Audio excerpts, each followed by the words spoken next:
now speak to Asjid Ash Khan, who joins me on the telephone. Asjid, hello and welcome to the programme. Hi, thank you for having me, Ashia. Asjid, you've got friends out in Gaza. What are they saying? They're saying that terrible war crimes have been committed. They were shot at by Israeli aeroplanes, and they were just civilians walking the streets. And two of my friends lost a cousin, one baby girl, who was burnt to death. Do you think either side can be trusted to keep the peace? What do you think about this? I mean, yeah, I do think that Hamas can be trusted to keep the peace, but at the end of the day, right, what we need is a peace plan that's going to work. Now, if you look at the history, why have all ceasefires been broken? That's because in the past, the peace plans have just looked at Israel's needs and ignored the Palestinians' needs.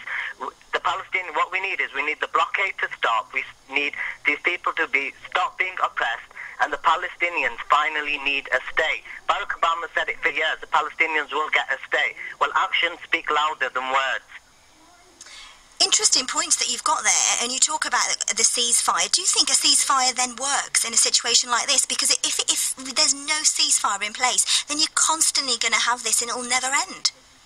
But basically, like I said, we need a peace plan that's going to meet the needs of both people, and the Palestinians basically do need a state.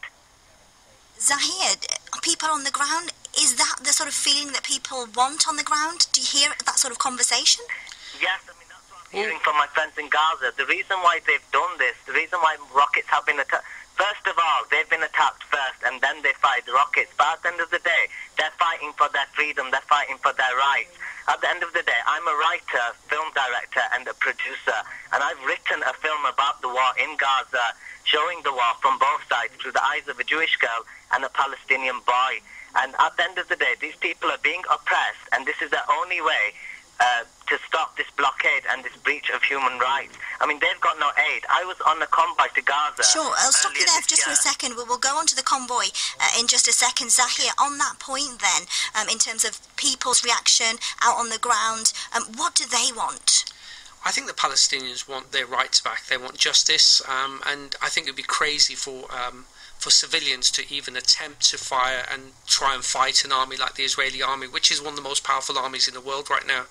What you literally had for 6 or 7 days was the Israeli army, fighting against civilians who had rocks and, small little debris that they were throwing back at people.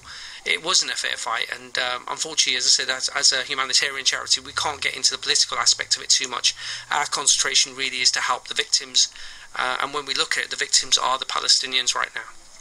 Asjid, I'd like to make a point about this convoy then. So you were part of a convoy going to Gaza?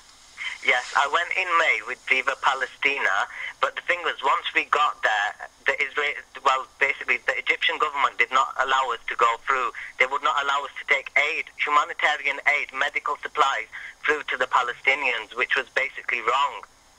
And why is that? Is that because you're not a legitimate charity?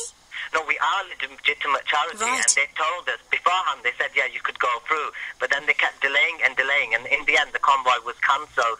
So, I mean, really, they just kept moving the goalposts for no valid reason.